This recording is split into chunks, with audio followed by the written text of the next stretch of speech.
We've got the Hobbs for the Hobbs meter, the sender for the Hobbs meter installed and hooked up. Ran the wires right underneath here. I just zip tied them to the push rod tube. I'll clip that off and clean that up. I did go ahead and attach the quick drain permanently, and then ran the safety wire in there also. If you're not familiar with safety wire, it goes through in such a way that there's no way that it can back out accidentally through vibration or whatnot. So if you use a little common sense, that's pretty basic.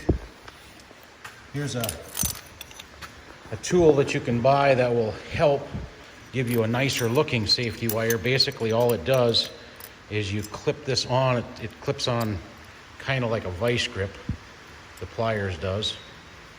And then when you pull this knob, it's got a corkscrew in it, and it spins the plier and gives you a nice, pretty safety wire look.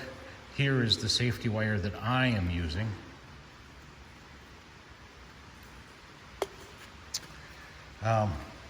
The oil temperature sending connection was kind of dirty and corroded and loose.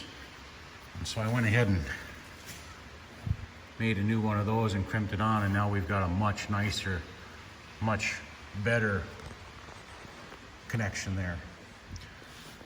So got the magneto hooked back up, the left magneto. Got the electronic ignition installed for the right magneto. But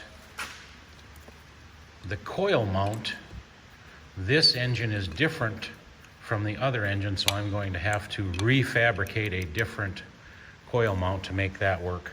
And I need to hold that in position, because once I get the air dam on here, coming out of the air dam is a tube, and that tube has to blow on these coil, actually one tube on each coil, to keep those coils cool, because this engine is going to create a lot of heat, and we need to keep those coils cool. So I have to keep that in mind when I'm figuring out where to locate this.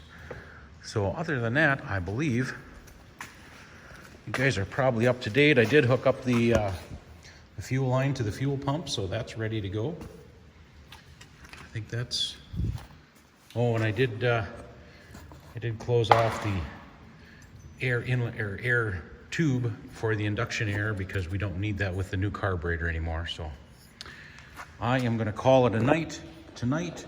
It's Valentine's, and I'm going to go home and say hi to the wife. Have a great night.